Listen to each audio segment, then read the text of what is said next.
Ya mesela sabah çıkıyoruz. Daha önce otobüsler vardı burada. Otobüsleri bir şekilde binip gidebiliyorduk. Şu an yeni bir sistem dedikleri bir sistem yapmışlar. Otobüsleri kaldırmışlar.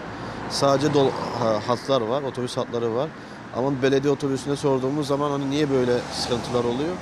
Şoförün bizzat kendisi diyor ki burada işte yoğunluk olmadığından dolayı araçları başka yere vermişler. Ama mesela görüyorsunuz, siz de kendiniz de şahit oluyorsunuz. Her sabah bu sıkıntı yaşıyoruz. Yani sabahın köründe kalkıyoruz işe gitmek için. Daha önce yarım saatte gittiğimiz işi 1,5 saatte gidiyoruz. Hem gelen araçlar tıklım tıklım dolu hem de araç yetersizliği var. Aynı şekilde bu dönüşte de oluyor.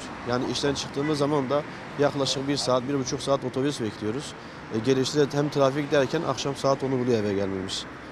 Yani bu konuda yetkililerin bir an önce bu duruma el atmasını istiyoruz. Çünkü görüyorsunuz vatandaşların hepsi sabah işe gitmek için kalkıyorlar.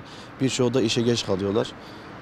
Yani bu şekilde bizim şikayetimiz var. Bir an önce yetkililerin bu duruma el atmasını istiyoruz. Arnavutköy yaklaşık 300 bin nüfusu olan bir yer.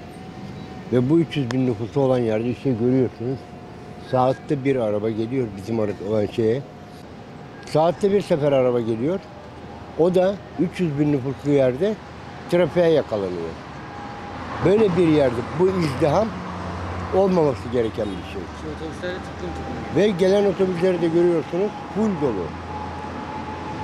En fazla burada bir veya iki kişi alıyor. Böyle bir izdihamı bu millet hak ediyor mu? İstanbul Belediye Başkanımız hani diyor kazandık kazandırdık, işte şunları yaptık bunları yaptık. Ama hiç bir toplu taşıma şeyinde bir etkisi yok. Ya da ne bileyim burada yağmur yağdığı zaman bir etkisi yok.